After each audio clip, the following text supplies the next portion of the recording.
안녕하세요. 11월 11일 굿모닝 파파로 인사를 드리는 양주동 주방의 김영우입니다. 그동안은 여러분들과 함께 영상으로 인사를 나눌 때 항상 수원 저희 파장동 카페에서 인사를 드렸었는데요. 오늘은 이렇게 성남에 있는 양주동 주방에서 여러분들에게 인사를 드리게 되었습니다. 저희가 양주동 주방을 간단하게 소개하면서 오늘 아침을 시작을 해보려고 합니다. 저희 양주동 주방은 작년 2019년 3월부터 시작이 되었고요. 을지대학교 후문 바로 앞에 있고 저희 예배드리는 뉴 밀레니엄 센터 바로 뒤쪽 골목 상가의 1층에 있죠. 그래서 저희가 메뉴는 두 가지밖에 없습니다. 라면 한 그릇 그리고 고기 한 접시라는 메뉴가 3,000원, 4,000원에 준비되어 있고요. 다른 무엇보다도 저희 교회가 또 대학교 건물에 같이 있고 학생들을 자연스럽게 많이 접할 수 있는 환경이 있다 보니까 어떻게 하면 이 학생들에게 우리 교회를 통해서 복음 혜택을 나눌 수 있을까라고 고민을 하다가 함께 좀 저렴한 가격에 맛있는 식사, 배 든든하게 먹을 수 있는 식사를 좀 준비해 주려고 이렇게 시작하게 된 식당입니다. 네, 오늘 아침에는 제가 이렇게 양주동 주방에서 여러분들께 인사를 드리면서 함께 환대라는 주제에 대해서 이야기를 나눠보려고 합니다. 제가 양주동 주방을 담당하고 또 파장동 카페를 운영하면서 항상 마음속에 새기는 이 영적 가치가 바로 환대라는 것인데요. 영어로는 hospitality라고도 하고 또 제가 좋아하는 표현으로는 make room이라는 표현을 쓰기도 합니다. 공간을 만든다는 의미이겠죠. 이 환대라는 것을 한자로 표기할 때는 기쁠 환, 기다릴 대라는 한자를 써서 표기를 하기도 합니다.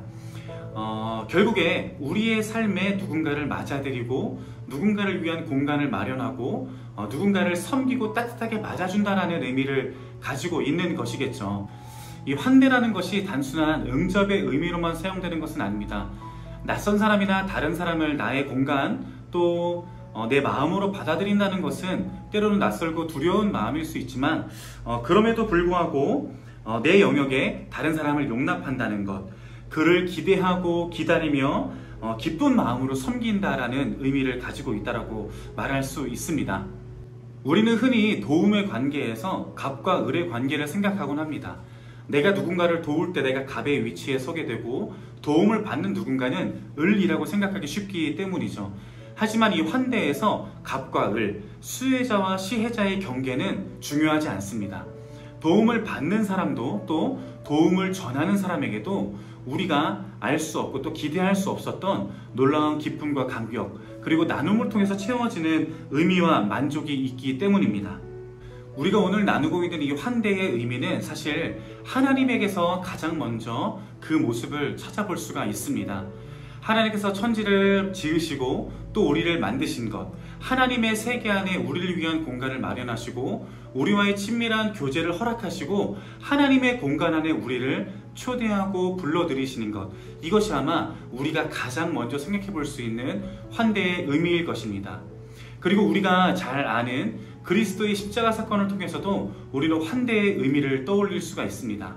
하나님께서 아들을 내어주시며 모든 것을 우리에게 주셔서 우리를 위한 공간을 만들어내시고 우리와 함께하는 그 교제의 장을 열어놓으신 것이 하나님께서 그리스도를 통해 우리에게 보이시는 환대라고 생각할 수 있기 때문입니다.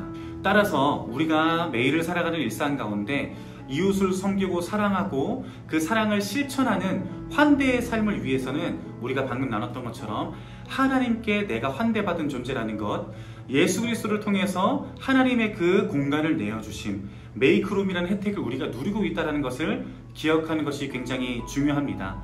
그리고 그 하나님의 혜택, 하나님께서 은혜와 사랑으로 허락하시는 그 환대라는 혜택, 그 메이크룸, 우리를 위해 공간을 마련하신 그 혜택은 나에게만 국한되는 것이 아니라 나와 함께하는 이웃, 내 주변에 있는 가까운 지체들에게도 그 하나님의 은혜와 사랑은 동일하게 주어진다는 것을 기억하는 것이 중요합니다. 다시 말해 십자가의 그 엄청난 값이 아무런 자격 없이 나를 위해 지불되었다는 사실을 알아차리는 것, 그리고 바로 내 옆에 형제가 그런 값어치라는 사실을 인정하고 여기는 것이 사귐의 시작이요 환대의 시작이라고 생각할 수 있습니다. 그리고 그것이 바로 공동체의 근원이 된다라고 우리가 이해할 수 있습니다. 하지만 우리가 매일의 일상에서 늘 부딪히게 되는 것처럼 내 이웃을 사랑하고 내 주변에 있는 가족들 또 다른 지체들을 정말 마음 다해 사랑하고 환대하는 것은 사실 쉽지 않습니다. 제가 최근에 읽었던 한 책입니다.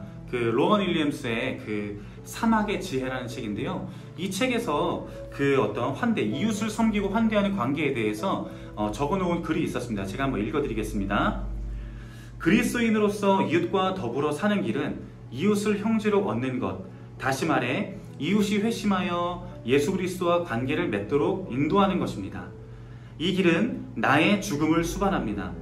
이웃을 형제로 얻기 위해서는 나 자신이 죽어야만 합니다.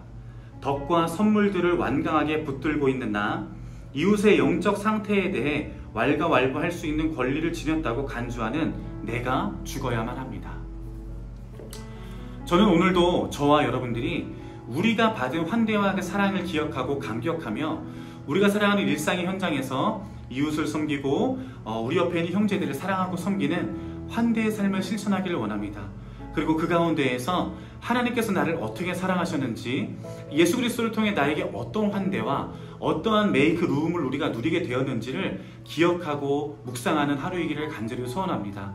그리고 예수 그리스도를 닮고자 하는 그 소원을 가지고 우리가 이웃을 섬기고 형제를 사랑하고 그들에게 나의 마음의 공간과 우리의 삶의 공간을 내어줄 때 하나님께서 그 영혼을 세우시고 우리의 영혼을 다시 한번 새롭게 살리시는 하나님의 은혜의 그런 시간이 있기를 간절히 소원합니다.